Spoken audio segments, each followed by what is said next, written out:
نحمده ونصلي على رسوله الكريم اما بعد فاعوذ بالله من الشیطان الرجیم بسم اللہ الرحمن الرحیم۔ عزیزان محترم، ذی القعدہ مہینہ شروع ہے تو ضروری مسائل بیان کیتے جاندے نے۔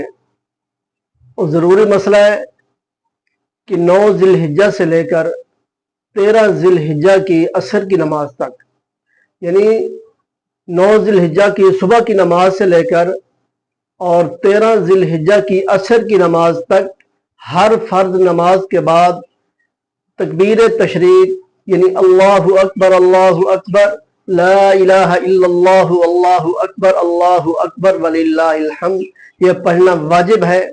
ہر بالغ و مرد عورت پر مردوں پر ایک بار پڑھنا جو ہے یہ واجب ہے، اور مردوں کو جو ہے اونچی آواز سے پڑھنا چاہیے اور عورتوں کو آہستہ آواز میں۔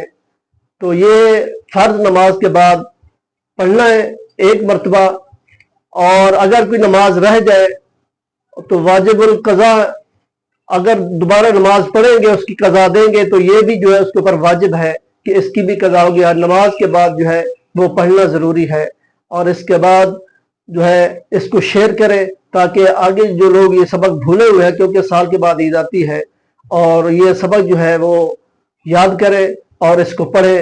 9 ذی الحجہ کی صبح کی نماز سے لے کر اور 13 ذی الحجہ یعنی عصر کی نماز تک ہر فرض نماز کے بعد جو ہے یہ تکبیر تشریق پڑھنا ہے۔